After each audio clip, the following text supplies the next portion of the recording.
Holy Spirit.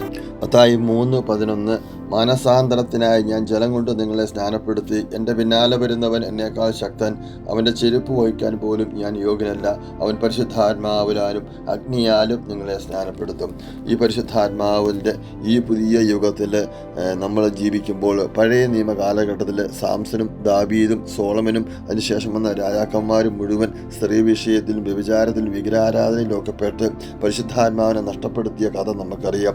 ഇന്ന് നമ്മളായിരിക്കുന്ന ഈ അവസ്ഥയിൽ ലോകത്തിൻ്റെതായ എല്ലാ ജഡികാസക്തിയിലും ലോകത്തിൻ്റെതായ എല്ലാ ദുർഭൂതങ്ങളും ഈ ചുറ്റുവട്ടങ്ങളിലൊക്കെ നമ്മൾ ജീവിക്കുമ്പോൾ നമ്മുടെ പരിശുദ്ധാത്മാവിനെ നഷ്ടപ്പെടുത്തുവാൻ, വിശുദ്ധിയിൽ ജീവിക്കുവാൻ, ജഡികാസക്തിയിൽ ചെന്നുപെടാതിരിക്കുവാൻ, വ്യഭിചാരത്തിൽ ചെന്ന് ചേരാതിരിക്കുവാൻ നമുക്ക് പ്രത്യേകമായിട്ട് ശ്രമിക്കാം.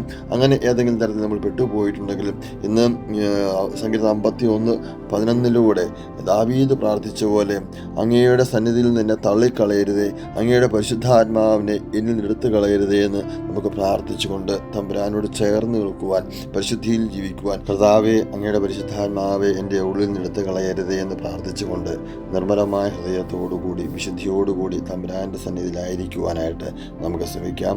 ആമേൻ. Abba, Father, cleanse us with the precious blood of your Son Jesus, and fill us with your Holy Spirit. Amen.